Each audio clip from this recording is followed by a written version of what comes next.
O protagonismo nos animes. Muitos falam do poder do protagonismo nos animes. Temos alguns exemplos, tipo Seiya de Pegasus em Cavaleiro do Zodíaco, Natsu de Fairy Tail, Goku em Dragon Ball e Dragon Ball Z, dentre outros.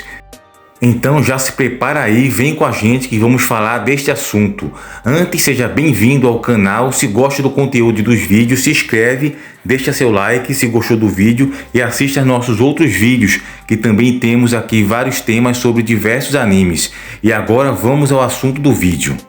Embora tenha que ter a quebra de clichê, eu particularmente gosto de finais onde o coadjuvante enfrenta o vilão, como por exemplo em Shurato, onde Hyuga enfrenta o Mestre Indra no lugar de Shurato. Isso também é uma quebra de clichê que ocorre nos animes, que hoje em dia sempre o vilão enfrenta o protagonista principal, como ocorre sempre em Dragon Ball, em Yu Yu Hakusho e diante e diversos outros animes. Em Hunter x Hunter houve a quebra de clichê, desse famoso clichê, na saga das Quimeras Mutantes, onde o Netero enfrentou o Meruem e não o Gon, como era de ser esperado. Também ocorre no anime Shurato.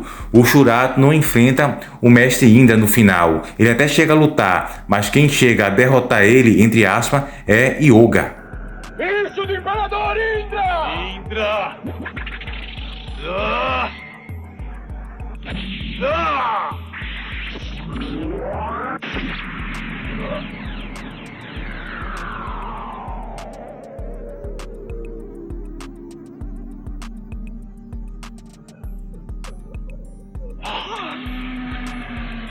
Então eu acho interessante quando existe essa quebra de clichê que ocorreu em Shurato, por exemplo, e no anime Hunter x Hunter, na saga de Quimeras Mutantes. Porém, as séries, quando se tem um protagonista, é plausível e necessário que o foco seja no protagonista, na luta final. O problema é o protagonismo exagerado, onde se arruma desculpa para sempre o protagonista enfrentar o chefão, ou ele tira o poder do nada para vencer a batalha, ou no caso retirar o personagem para evitar que ele perca uma luta ou seja humilhado devido ao seu forte protagonismo.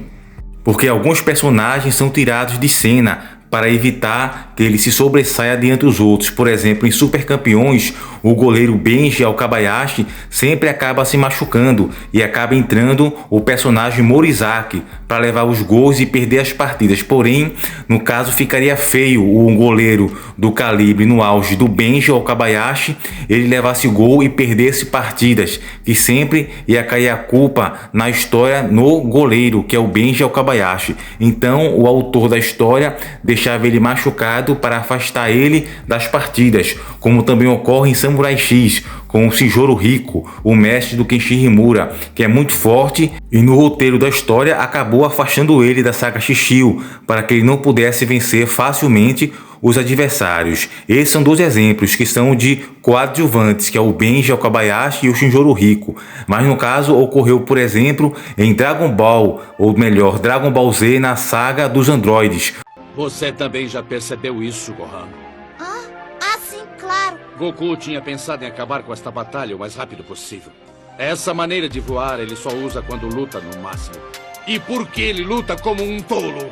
Você disse como um tolo. Eu ouvi bem. Como se atreve a dizer isso? Goku está lutando de um modo impressionante. Este não é todo o poder dele. Quando Goku se transforma em Super Saiyajin, luta mais rápido e forte do que qualquer... O Akira Toriyama sabiamente colocou essa doença no coração de Goku para servir, ao meu ver, como uma desculpa para o Goku não ser derrotado pelos androides, que na época, no caso, ou no auge, eram mais fortes que todos os Guerreiros Z. Falo do Android 18 e do Android 17. E então ele fez isso para evitar que o Goku levasse uma surra semelhantes aos outros Guerreiros Z, como o Vegeta, no exemplo, que foi humilhado.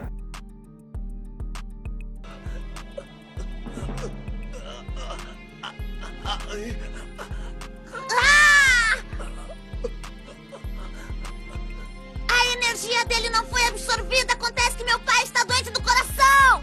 Sim, eu tinha esquecido. O jovem que veio do futuro disse que Goku ficaria gravemente doente do coração. Goku! Então isso é uma técnica de roteiro de livrar o personagem principal, o protagonista, de ser humilhado ou apanhar, que sempre tem aquele personagem bam bam bam bam, ou o suprassumo dos animes, como ocorreu em Samurai X com o mestre de Kenshin Shinjoro Rico, e também em Super Campeões com Benji Okabayashi e também com Oliver Tsubasa, por exemplo, no jogo contra os 7 verdadeiros, onde eles perdem e o Japão é desclassificado e o Oliver Tsubasa não está jogando na seleção japonesa, no caso ele está no Brasil, jogando pelo São Paulo, e o Oliver Tsubasa acaba se livrando desse vexame.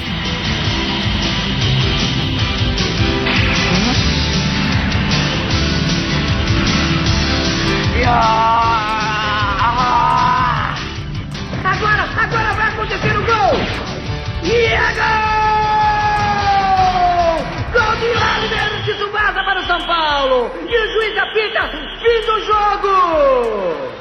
Ou seja, sempre tem o poder do protagonismo. No caso, em Super Campeões, o Oliver sempre fica de fora para evitar os vexames de perder, para o craque do anime e do jogo não ser humilhado ou ficar para baixo, como também em Dragon Ball Z ocorre com Goku, para evitar que ele leve aquela surra dos androides. Ou, por exemplo, o mais clássico de todos, Seiya de Pegasus, nas 4 batalhas OVAs. Sempre Seiya derrota os adversários com a armadura de Sagitário, com a flecha. Esta é a flecha dourada de Sagitário. Poseidon, afaste-se do caminho, ou esta flecha da justiça haverá de perfurar o seu peito. Eu estou avisando.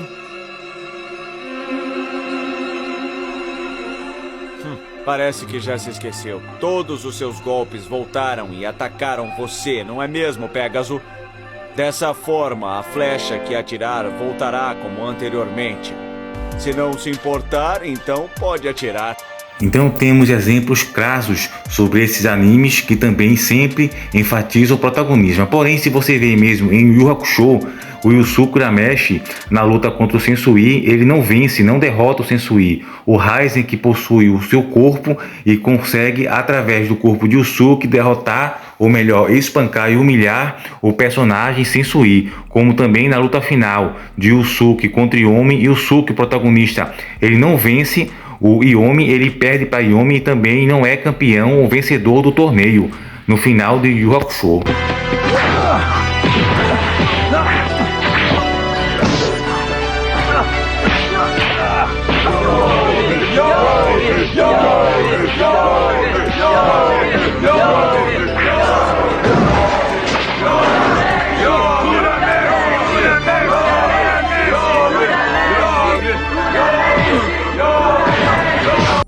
Então você observa essa quebra de clichê e paradigma que o Shiro Togashi faz tanto em Yu Yu Hakusho, já naquela época em que o Yusuke não consegue vencer os vilões finais como o Sensui e o Yomi, e nem mesmo o torneio do Makai, ele não se sagra campeão e nem mesmo governante do mundo das trevas, como também em Hunter x Hunter, onde o Gon não enfrenta o Meruem, que era a formiga-chefe das quimeras mutantes. Quem acaba enfrentando ele é o Netero. Como também Yoshiro Togashi dedicou a segunda saga, o arco do anime, para o personagem Kurapika, que no caso era a saga da gangue Himei Jodan dos Aranhas, que Kurapika tinha uma vingança, ele queria se vingar daquele grupo. Então a saga praticamente teve como protagonista o personagem que não era o protagonista principal da série. Porém, tem que ressaltar também que há algumas críticas perante os protagonistas que eu vejo que toda vez quando ele vence pelo poder do protagonismo. Isso depende muito, veja. Se for estabelecida uma regra de que o vilão não pode ser derrotado e isso ocorrer, ok, podemos chamar de protagonismo. Porém, não existe geralmente essa regra. O protagonista, que é o artista, o principal da história, foi criado para vencer. Então, quando ele vence, não podemos dizer que foi roteiro, porque obviamente que em ficção tudo é roteirizado, tanto quando perde ou ganha, pois se trata de um roteiro. Ou seja, se o vilão vencer e ganhar a luta contra o protagonista da história, a gente também pode dizer que foi a questão e o poder do roteiro. Por exemplo, Seiya de Pegasus contra Shiryu de Dragão. Seiya venceu Shiryu não foi pelo poder do protagonismo apenas, porém porque simplesmente venceu no sufoco e não tinha nenhuma regra pré-estabelecida que Shiryu de dragão era mais forte que Seiya. Se o Shiryu também tivesse ganho, seria questão de roteiro. A gente não pode dizer no caso que é protagonismo absurdo de Seiya. Ele apenas venceu a luta devido a um ponto fraco do Cavaleiro de Dragão, pois Shiryu tinha aqueles milésimos de segundo que ele deixava a guarda aberta e Seiya foi e aproveitou disso. Acabou vencendo e descobrindo. Também é um mérito do personagem, mas sabemos também que o personagem Seiya nem sempre se destaca. O Ikki acaba sempre se destacando mais que Seiya. Então não teria também o protagonismo exacerbado do Seiya.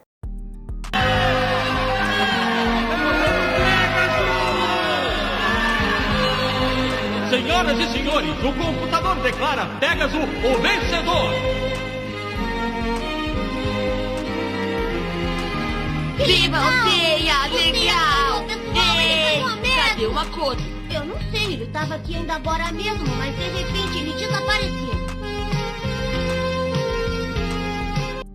Ou, por exemplo, em Samurai X vemos o Kenshin Himura. A história gira totalmente em torno dele e de seu passado, e ele é quem precisa resolver os problemas e sempre acaba que Kenshin tem que lidar no duelo com o vilão final.